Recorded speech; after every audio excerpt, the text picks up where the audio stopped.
इतनी विशाल संख्या में आए हैं और इतनी भयंकर गर्मी के बीच,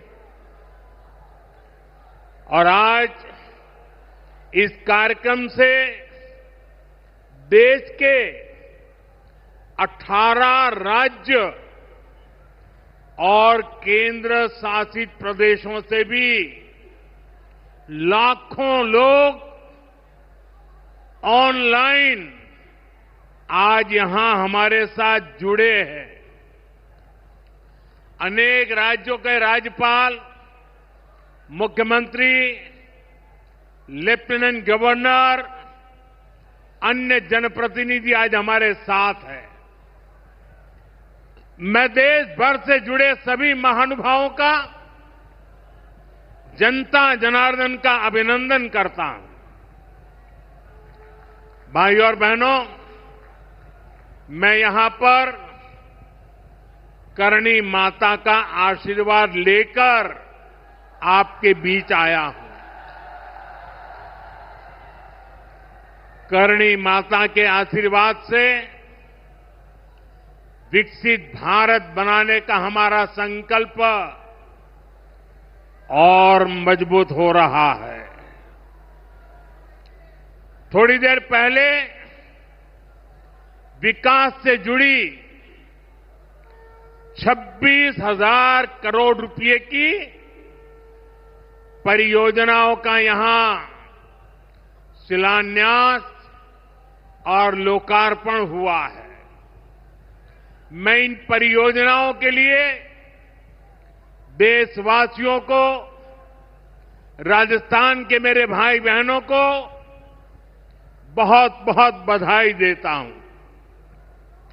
साथियों, विकसित भारत बनाने के लिए आज देश में आधुनिक इंफ्रास्ट्रक्चर बनाने का बहुत बड़ा महायज्ञ चल रहा है।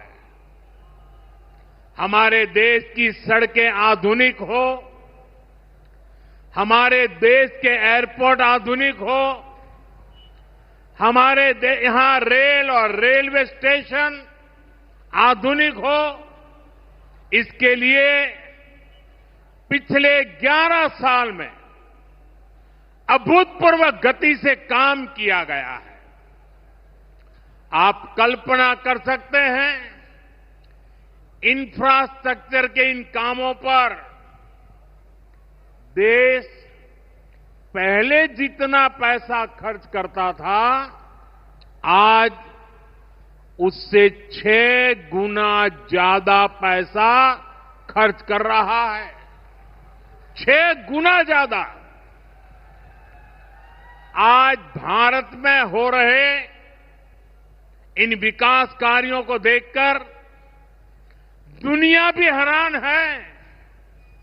आप उत्तर में जाएंगे तो चिनाब ब्रिज जैसा निर्माण देखकर लोग हैरान हैं। पूर्व की तरफ जाएंगे तो अरुणाचल की सेला टनल, असम का बोगीबिल ब्रिज आपका स्वागत करते हैं। पश्चिम भारत में आएंगे तो मुंबई में समंदर पर बना अटल सेतु नजर आएगा। सुदूर दक्षिण में देखेंगे तो पंबन ब्रिज मिलेगा, जो अपनी तरह का देश का पहला ब्रिज है। साथियों, आज भारत अपनी ट्रेनों के नेटवर्क को भी आधुनिक कर रहा है। ये वंदे भारत ट्रेनें, अमृत भारत ट्रेनें, नमो भारत ट्रेनें, ये देश की नई गति और नई प्रगति को दर्शाती है। अभी देश में करीब 70 रूट पर वंदे भारत ट्रेनें चल रही है। इससे दूर सुदूर के इलाकों में भी आधुनिक रेल पहुंची है। बीते 11 साल में सैकड़ों रोड ओवरब्रिज और रोड अंडरब्रिज का निर्माण किया गया है। 34,000 किलोमीटर से ज्यादा के नए रेल ट्रैक बिछाए गए हैं। अब ब्रॉडगेज लाइनों पर मानव रहित क्रॉसिंग वो बात इतिहास बन चुकी है, खत्म हो चुकी है। हम मालगाड़ियों के लिए अलग से स्पेशल पटरियां, डेडिकेटेड फ्रेट कॉरिडोर का काम भी तेजी से पूरा कर रहे हैं। देश के पहले बुलेट ट्रेन प्रोजेक्ट पर काम चल रहा है और इन सबके साथ ही हम एक साथ देश के करीब 1300 से अधिक रेलवे स्टेशनों को भी आधुनिक बना रहे हैं। साथियों, आधुनिक हो रहे इन रेलवे स्टेशनों को देश ने अमृत भारत स्टेशन का नाम दिया है। आज इनमें से 100 से अधिक अमृत भारत स्टेशन बनकर के तैयार हो गए हैं। सोशल मीडिया पर भी लोग देख रहे हैं कि इन रेलवे स्टेशनों का पहले क्या हाल था और अब कैसे इनकी तस्वीर बदल गई है। साथियों, विकास भी विरासत भी, इस मंत्र का इन अमृत भारत रेलवे स्टेशनों पर उसका नजारा साफ साफ दिखाई देता है। ये स्थानीय कला और संस्कृति के भी नए प्रतीक है। जैसे राजस्थान के मांडलगढ़ रेलवे स्टेशन पर महान राजस्थानी कला संस्कृति के दर्शन होंगी। बिहार के थावे स्टेशन पर मां थावे वाली के पावन मंदिर और मधुबनी चित्रकला को दर्शाया गया है। मध्य प्रदेश के ओरछा रेलवे स्टेशन पर आपको भगवान राम की आभा का एहसास होगा। श्रीरंगम स्टेशन का डिजाइन भगवान श्री रंगनाथ स्वामी जी के मंदिर से प्रेरित है। गुजरात का डाकोर स्टेशन रणछोड़राय जी से प्रेरित है। तिरुवन्नामलई स्टेशन द्राविड़ वास्तुकला के अनुसार डिजाइन किया गया है। बेगमपट स्टेशन पर आपको काकतीय साम्राज्य के समय का आर्किटेक्चर देखने को मिलेगा। यानी हर अमृत स्टेशन पर आपको भारत की हजारों साल पुरानी विरासत के दर्शन भी होंगे।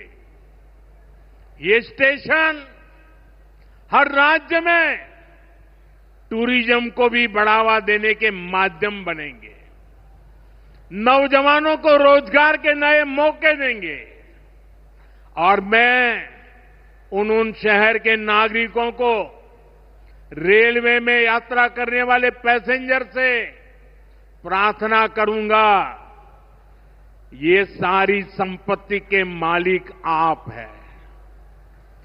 कभी भी वहां गंदगी न हो, इस संपत्ति का नुकसान न हो, क्योंकि आप उसके मालिक हैं। साथियों, इंफ्रास्ट्रक्चर बनाने के लिए जो पैसा सरकार खर्च करती है वो रोजगार भी बनाता है, व्यापार कारोबार भी बढ़ाता है।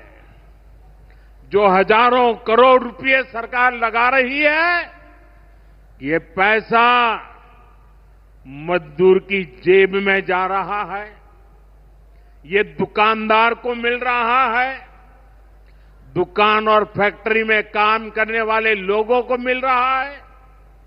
रेत, बजरी, सीमेंट, ये सारी चीजें ढोने वाले ट्रक, टेम्पो चलाने वालों को भी इससे फायदा होता है। और जब ये इंफ्रास्ट्रक्चर बनकर तैयार हो जाता है तो फिर अनेक गुना और फायदे होते हैं। किसान की उपज कम कीमत में बाजार तक पहुंचती है, वेस्टेज कम होती है, जहां सड़कें अच्छी होती हैं, नई ट्रेनें पहुंचती हैं, वहां नए उद्योग लगते हैं, पर्यटन को बहुत बढ़ावा मिलता है। यानी इंफ्रास्ट्रक्चर पर लगने वाले पैसे से हर परिवार का, खास तौर पर हमारे नौजवानों का सबसे अधिक फायदा होता है। साथियों, इंफ्रास्ट्रक्चर पर जो काम हो रहा है उसका हमारे राजस्थान को भी बड़ा लाभ मिल रहा है। आज राजस्थान के गांव-गांव में अच्छी सड़कें बन रही हैं, बॉर्डर के इलाकों में भी शानदार सड़कें बन रही हैं। इसके लिए बीते 11 साल में अकेले राजस्थान में करीब 70,000 करोड़ रुपए खर्च किए गए हैं। राजस्थान में रेलवे के विकास के लिए भी केंद्र सरकार इस साल करीब 10,000 करोड़ रुपए खर्च करने जा रही है। ये 2014 से पहले की तुलना में 15 गुना अधिक है। अभी थोड़ी देर पहले ही यहां से मुंबई के लिए एक नई ट्रेन को हरी झंडी दिखाई गई है। आज ही कई इलाकों में स्वास्थ्य, जल और बिजली से जुड़ी योजनाओं का शिलान्यास और लोकार्पण हुआ है।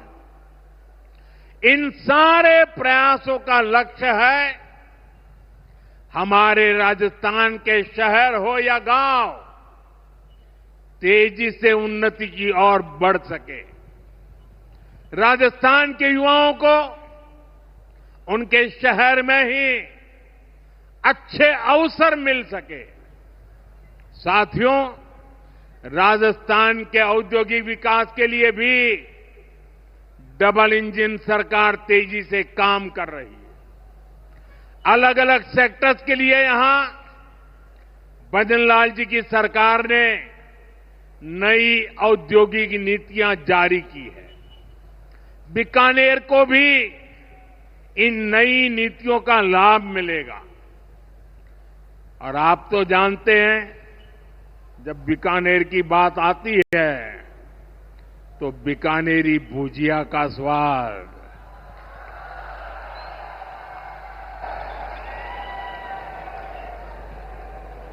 और बीकानेरी रसगुल्लों की मिठास,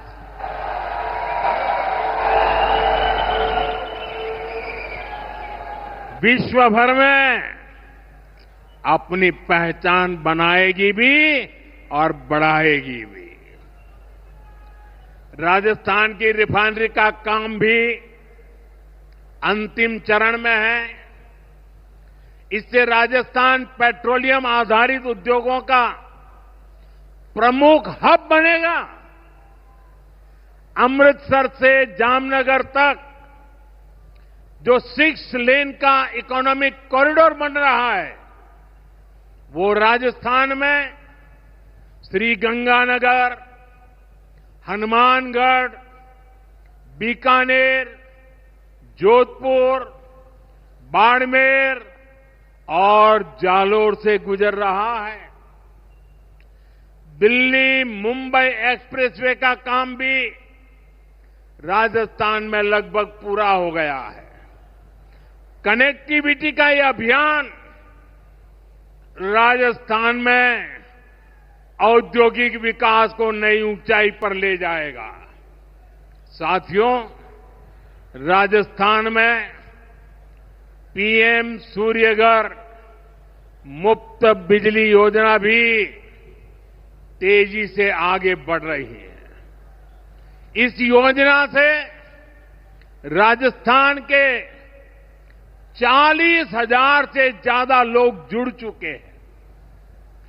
इससे लोगों का बिजली बिल 0 हुआ है और लोगों को सोलर बिजली पैदा करके कमाई का नया रास्ता भी मिला है। आज यहां बिजली से जुड़े कई प्रोजेक्ट का शिलान्यास और लोकार्पण हुआ है। इनसे भी राजस्थान को और ज्यादा बिजली मिलेगी।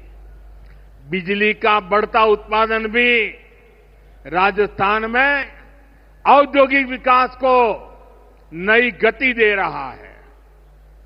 साथियों, राजस्थान की ये भूमि रेत के मैदान में हरियाली लाने वाले महाराजा गंगा सिंह जी की भूमि है। हमारे लिए पानी का क्या महत्व है, यह इस क्षेत्र से बेहतर भला कौन जानता है। हमारे बीकानेर, श्रीगंगानगर, हनुमानगढ़, पश्चिम राजस्थान के ऐसे अनेक क्षेत्रों के विकास में पानी का बहुत बड़ा महत्व है। इसलिए एक तरफ हम सिंचाई परियोजनाओं को पूरा कर रहे हैं और साथ ही नदियों को जोड़ रहे हैं। पार्वती, काली सिंध, चंबल लिंक परियोजना से राजस्थान के अनेक जिलों को लाभ होगा। यहां की धरती, यहां के किसानों को फायदा होगा। साथियों,